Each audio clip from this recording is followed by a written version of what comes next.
Os funcionários se referiam ao grupo de executivos da Decision Tech como o pessoal. Ninguém os considerava uma equipe e Catherine imaginou que houvesse uma razão para isso. Apesar da inegável inteligência e do currículo de cada um deles, o comportamento do pessoal durante as reuniões era pior do que qualquer coisa que ela já tivesse presenciado no mundo automotivo. Ainda que não existisse hostilidade explícita e que ninguém demonstrasse discordância, havia uma tensão quase palpável no ambiente. Como resultado, decisões nunca eram tomadas. Discussões eram morosas e desinteressantes, com poucas trocas de ideias, e todos pareciam desesperados para que a reunião acabasse. Embora formassem uma péssima equipe, quase todos demonstravam, porém, ter boas intenções e se mostravam bastante racionais quando analisados individualmente. Jeff, ACO, Desenvolvimento de Negócios. Jeff Shanley, um generalista que adorava fazer networking no Vale, havia levantado uma quantidade considerável do capital inicial da empresa e atraído muitos dos atuais executivos. Ninguém podia negar que ele era bom em acumular capital de risco e em fazer recrutamento. Mas a coisa mudava de figura quando se tratava de gerenciamento. Jeff fazia reuniões de equipe como se fosse o presidente de um grêmio estudantil, seguindo os protocolos ensinados em um livro. Ele sempre publicava a programação antes de cada encontro e distribuía minutas detalhadas logo depois. Ao contrário do que acontecia em outras empresas de alta tecnologia, suas reuniões começavam e acabavam pontualmente. Ele não se incomodava com o fato de parecer que nada tinha sido feito. Apesar de ter sido afastado do cargo que ocupava, Jeff manteve sua cadeira no conselho de administração. No início, Catherine suspeitava de que ele pudesse ter ressentimento dela por ter ficado com seu emprego. Mas logo chegou à conclusão de que ele estava aliviado por ter se livrado de suas responsabilidades gerenciais. Catherine se preocupava pouco com a presença dele no conselho ou na equipe de gerenciamento. Achava que ele era um bom sujeito. Mickey, Marketing. O departamento de marketing era muito importante para a Decision Tech, e o conselho estava satisfeito por vê-lo chefiado por alguém tão renomado quanto Michelle Bebby. Mickey, como ela gostava de ser chamada, era conhecida por todo o Vale como uma genial construtora de marcas. Isso tornava ainda mais surpreendente o fato de ela não seguir muitas regras primárias de bom convívio. Durante as reuniões, ela falava mais do que os outros. De vez em quando tinha alguma ideia brilhante, mas, em geral, ficava reclamando sobre como as outras empresas para as quais havia trabalhado faziam tudo muito melhor do que a Decision Tech. Era quase como se Mickey fosse uma espectadora, ou melhor ainda, uma vítima das circunstâncias na nova empresa. Embora nunca discutisse diretamente com nenhum dos colegas, ela sempre revirava os olhos, mostrando impaciência quando um deles discordava de qualquer coisa que ela tivesse a dizer sobre marketing. Catherine percebeu que Mickey não fazia ideia da imagem que passava para os outros, pois ninguém agiria daquela maneira de propósito. Portanto, apesar de seu talento e de suas conquistas, Catherine não se surpreendeu com o fato de Mickey ser a menos popular do grupo. Martin, diretor técnico. Um dos fundadores da empresa, Martin Gilmore, era entre os funcionários o que mais se aproximava de um criador. Ele havia desenhado as especificações para o principal produto da Decision Tech. E embora outras pessoas tivessem desenvolvido a maior parte desse produto, os executivos costumavam dizer que Martin era o principal responsável por ele. Martin achava que conhecia a tecnologia tão bem quanto qualquer outro do Vale, o que provavelmente era verdade. Como fez especializações em Berkeley e Cambridge e teve uma carreira de sucesso em 2 outras empresas de tecnologia, ele era visto como uma das principais vantagens competitivas da Decision Tech, pelo menos quando se tratava de capital humano. Diferentemente de Mickey, Martin não interrompia as reuniões de equipe. Na verdade, participava pouco.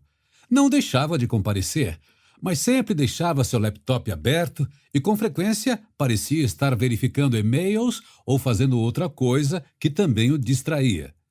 Martin só tecia um ou outro comentário, e, em geral, com sarcasmo, quando alguém dizia algo incorreto. No início, os colegas consideravam a atitude de Martin tolerável, talvez até divertida, pois reverenciavam o seu intelecto. Mas, com o passar do tempo, começaram a se cansar. E com as recentes batalhas enfrentadas pela empresa, a postura de Martin vinha se tornando uma fonte cada vez maior de frustração para muitos deles. J.R. Vendas. Para evitar confundi-lo com Jeff Shanley, todos chamavam o diretor de vendas de J.R.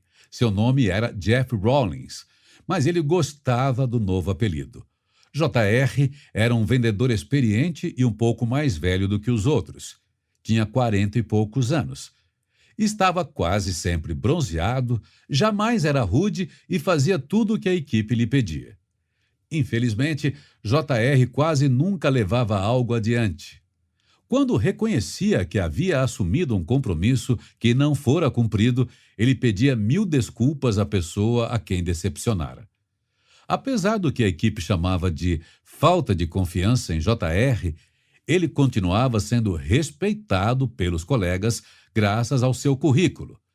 Antes de trabalhar na Decision Tech, em toda a sua carreira de vendedor, ele jamais deixara de bater as metas trimestrais. Carlos, serviço de apoio ao cliente. Embora a Decision Tech tivesse poucos clientes, o conselho acreditava que era extremamente necessário investir cedo em um serviço ao consumidor para que se preparassem para o crescimento da empresa. Carlos Amador havia trabalhado com Mickey em 2 empresas e ela o indicara a Decision Tech, o que era uma ironia, pois os dois não poderiam ser mais diferentes. Carlos falava bem pouco, mas quando o fazia, sempre tinha algo importante e construtivo a acrescentar. Ele se mantinha atento durante todas as reuniões.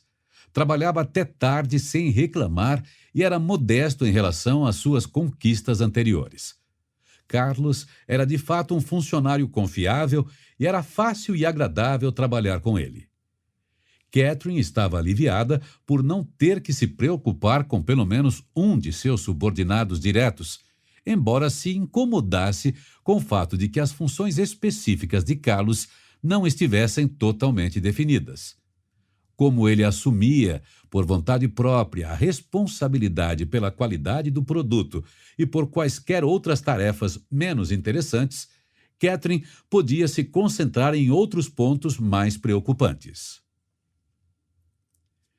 Jen, diretora financeira. A diretoria financeira era um cargo crucial na Decision Tech e continuaria sendo enquanto a empresa pretendesse lançar ações na Bolsa de Valores. Jen Mersino sabia onde estava se metendo quando se juntou à empresa e desempenhou um papel importante apoiando Jeff quando ele levantou expressivas quantias de dinheiro junto aos investidores de risco. Jen era muito detalhista, tinha orgulho de seu conhecimento sobre aquela indústria e cuidava do dinheiro da empresa como se fosse dela. O conselho só deu a Jeff e seus colaboradores liberdade em relação a gastos porque sabia que Jen não permitiria que as coisas saíssem do controle. Nick, diretor de operações. Nick era o executivo que mais se destacava. Tinha sido diretor de operações de uma grande empresa no meio-oeste que fabricava computadores e havia se mudado com a família para a Califórnia a fim de trabalhar na Decision Tech. Infelizmente para ele, seu papel era o menos definido de todos da equipe. Oficialmente, Nick era o diretor de operações da empresa, mas conseguiu esse título apenas porque o exigiu como condição para aceitar o emprego. Jeff e o conselho concordaram porque acreditavam que o salário maior estimularia um alto nível de desempenho. Além disso, eles estavam viciados em contratar executivos de renome e perder Nick teria prejudicado sua percentagem de vitórias. De todos os membros da equipe executiva, Nick foi o que sofreu o maior impacto pelo início caótico da empresa. Devido às limitações de Jeff como gerente, Nick havia sido contratado para liderar o crescimento da Decision Tech, função que incluía a criação de infraestrutura operacional e a abertura de novos escritórios por todo o mundo, além de liderar os esforços de aquisição e integração. A maioria de suas responsabilidades estava, no momento, em suspenso e Nick tinha poucas atividades significativas para executar no dia a dia. Por mais frustrado que estivesse, Nick não reclamava abertamente. Pelo contrário, trabalhava com afinco para criar relacionamentos, embora alguns deles fossem superficiais, como os estabelecidos com os colegas que considerava inferiores. E embora nunca tivesse dito nada, Nick achava que era o único executivo da empresa qualificado para ser o CEO. Mas essa opinião logo ficaria evidente.